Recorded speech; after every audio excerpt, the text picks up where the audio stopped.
This is a stimulus update and daily news report. I'll give you the latest of what's going on with stimulus checks. We'll go over this article right here. $1,400 push. Will Social Security recipients get a fourth stimulus check? We'll talk about the latest in the food crisis, supply chain issues, and how inflation is affecting everybody's lives. When it comes to the big $3.5 trillion package, Joe Manchin is cutting climate provisions. He wants to cut other stimulus provisions as well. I'm going to play a video clip from the White House in response to Joe Manchin, as well as a video clip from a Republican calling it the Build Back Broke plan. I'll give you some other more important updates as well. Then I'll answer the questions you leave for me in the comments. Hope you're having a more than mundane Monday. If you appreciate the fact-based, fast-paced updates, hit the like button down below. So soaring food prices drive hunger around the world. It's a serious problem in certain countries. In the US, it is a big problem as well. So food prices rise outpaced by US inflation rates. So what's going on here is meat prices. In September, food prices were 4.6% higher than a year ago. And then it's also saying the U.S. inflation rate was 5.4% in September compared to 5.3% the preceding month. So we were told that this high inflation rate was transitory, it was going to go away. It's not going away anytime soon. It is actually getting higher.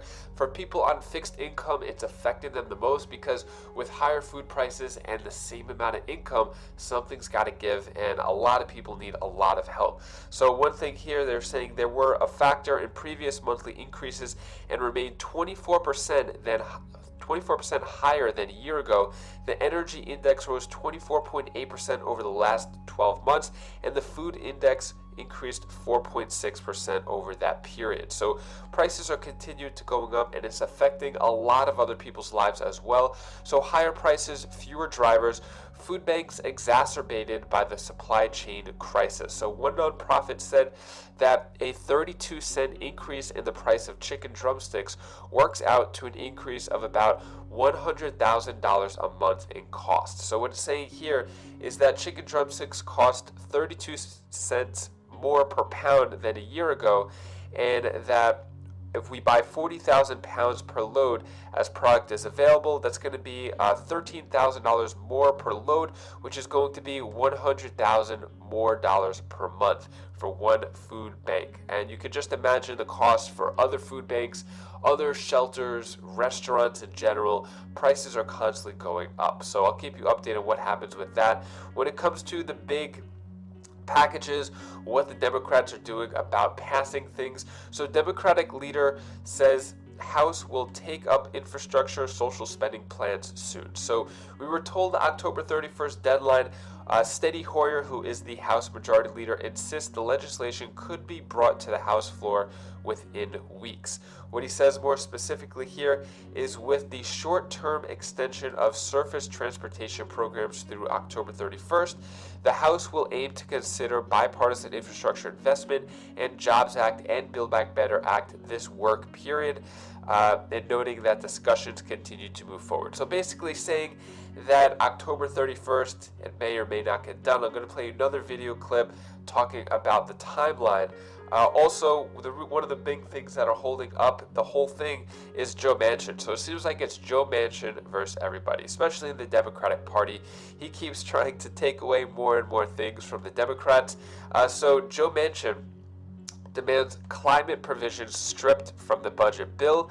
Also saying here that here's what Manchin told the Biden team on climate.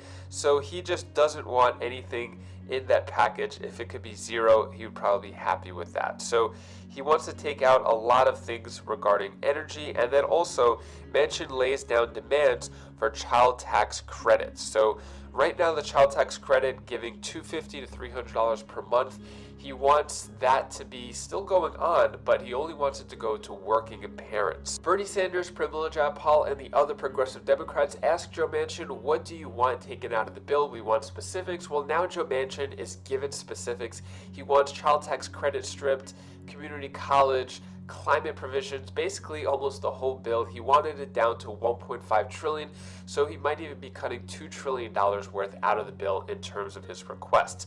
Pete Buttigieg, who is the transportation secretary for the White House, warns Manchin of resistance to Biden's climate plan, saying it will cost lives. Here's a video clip of Pete Buttigieg talking more about the reconciliation process and Joe Manchin moving forward. We're taking steps on that, like my department working with state DMVs to speed the issuing of CDLs, those commercial driver's licenses, so that we can get more qualified, safe truckers on the road. There are a lot of steps that we're taking right now to address this in the short term, but also at risk of repeating myself on something that I've been talking about and the President's been talking about all year. This is one more example of why we need to pass the infrastructure bill. There are $17 billion in the President's infrastructure plan for ports alone, and we need to deal with the long-term issues that have made us vulnerable to these kinds of bottlenecks when there are demand fluctuations, shocks, and disruptions like the ones that have been caused by the pandemic. Well, Secretary Buttigieg, that $17 billion for ports in the infrastructure bill, I mean, that passed the Senate more than 2 months ago. It's sitting in the House, and House progressives are not going to vote for it unless they first get a successful vote on the larger social safety net bill. Are you frustrated by that delay? Do you think that was a mistake for progressives to demand this other legislation be voted on before the infrastructure bill?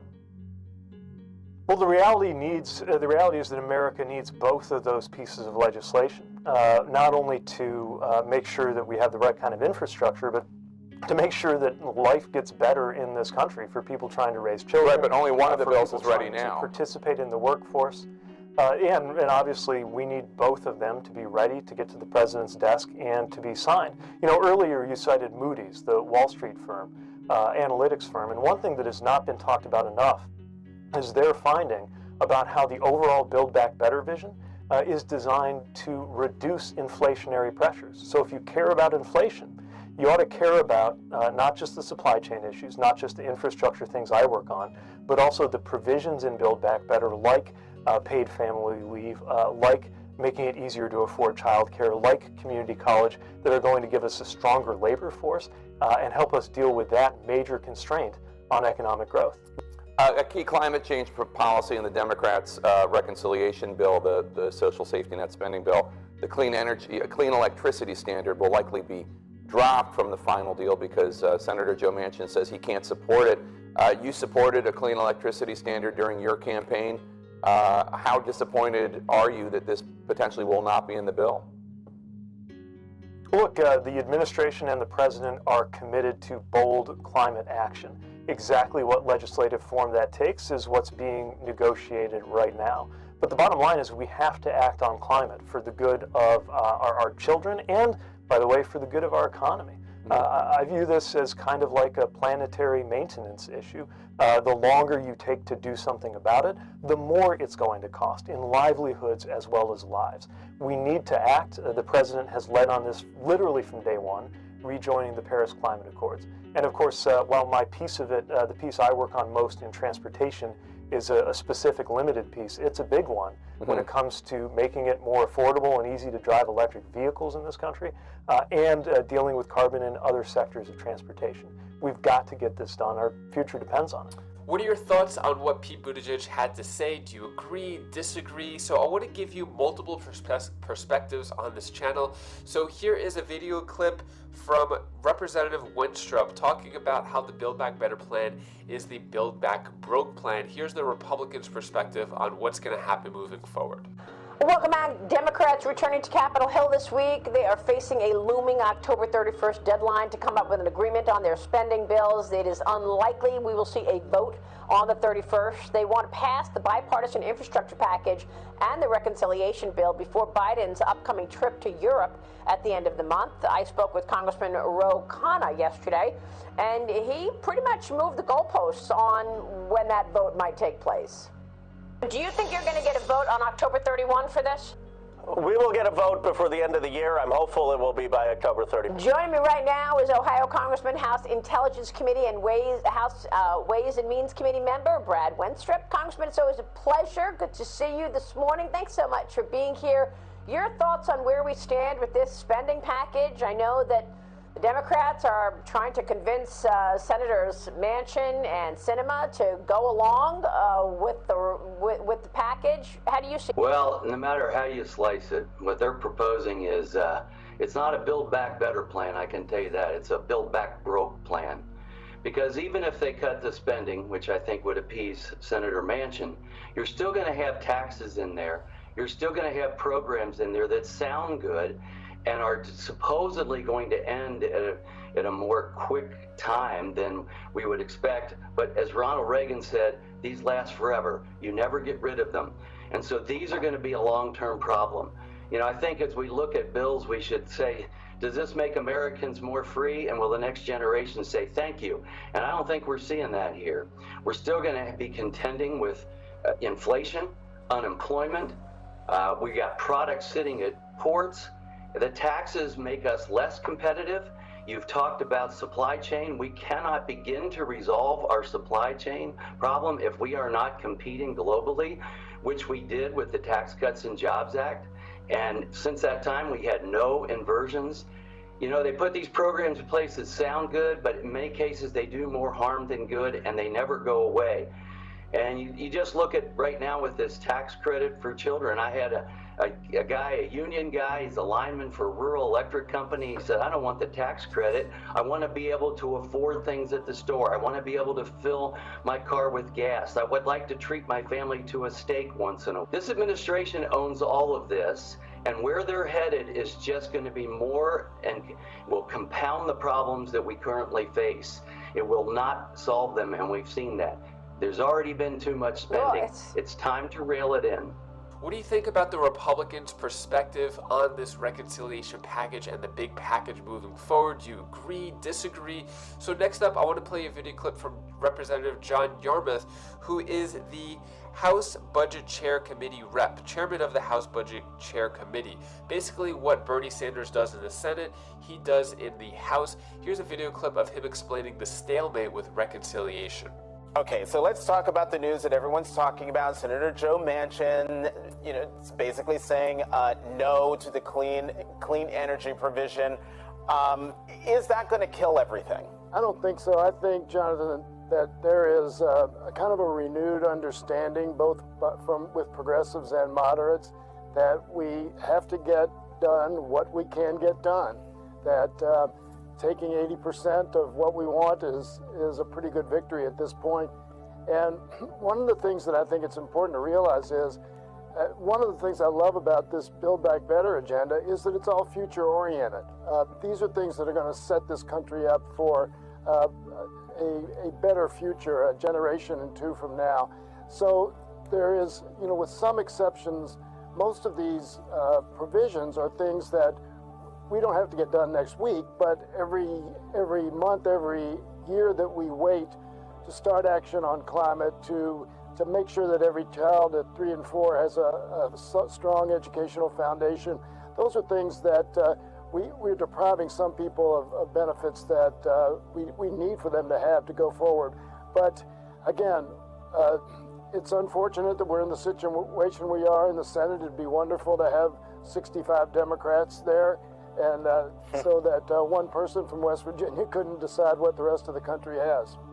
Yeah, one person from West Virginia or one person from Arizona, Senator Kyrsten Sinema, who is opposed to one of the things, many things she's opposed to, the prescription drug pricing reform. But I want to stick with what you just said about, we have to get done what we have to get done. And part of the issue here is the calendar.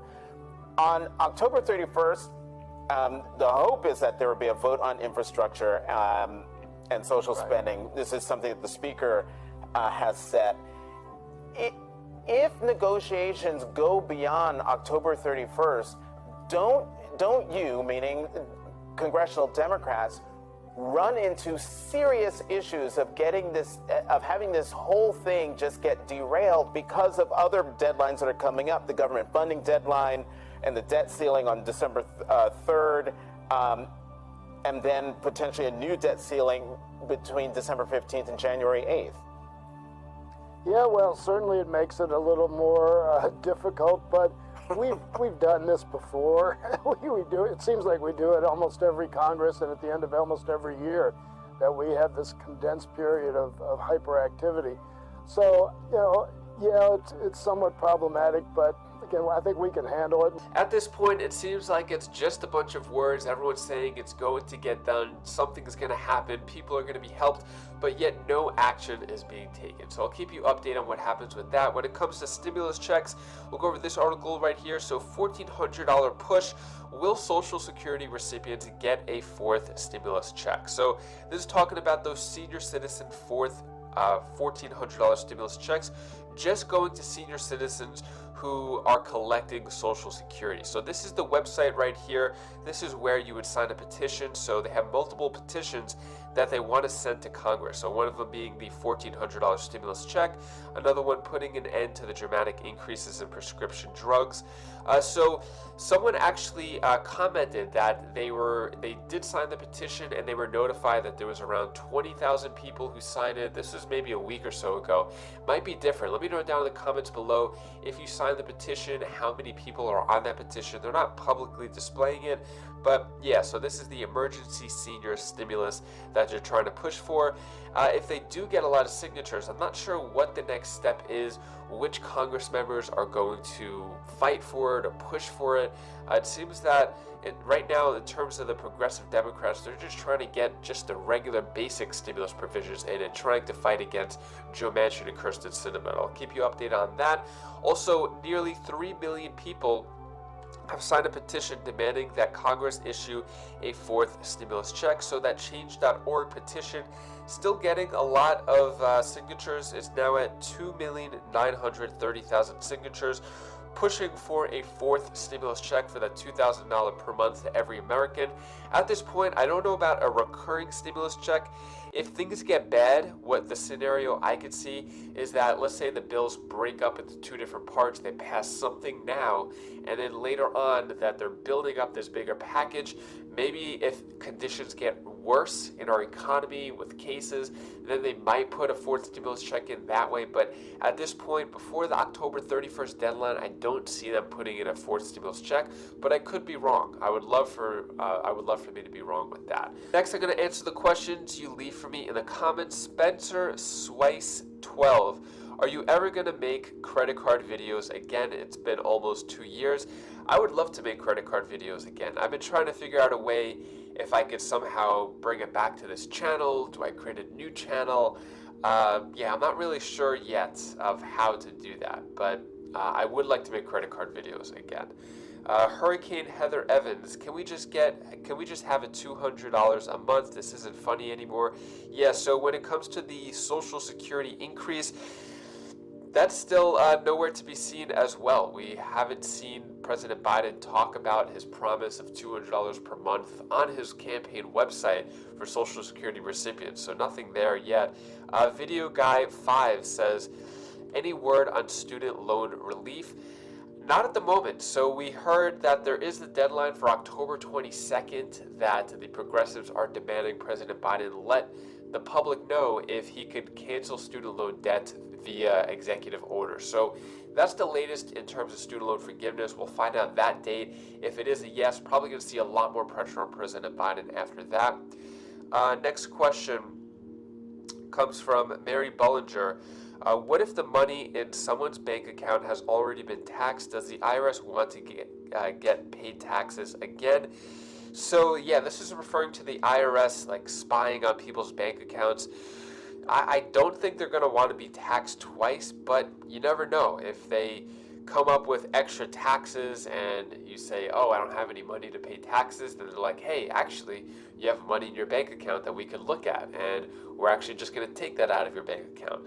There's no telling where that will go, but I don't think that the IRS should have access to people's bank accounts. Anyways, that is all the stimulus news I have for you today. To hopefully brighten your day a bit, here's my daughter Bella's tip of the day. Oh, hi guys, I didn't see you there. Just so you know, you guys are great to me. You guys are special to me. I need you here beside me. And you are so nice. Do you know why? Because you're so nice right now. Thank you so much for watching. Here's a couple more clips from the kids. Yesterday we just relaxed. We did laundry, just hung out around the house. We did some other busy activities before, so yeah, we just wanted to relax. Hopefully you had a great weekend, got some relaxation in for the upcoming week. Anyways, if you want to check out any of my other videos, you can click up here for my other channels or down here for more stimulus updates, and I'll see you in the next video. Take care, be safe, thank you for watching.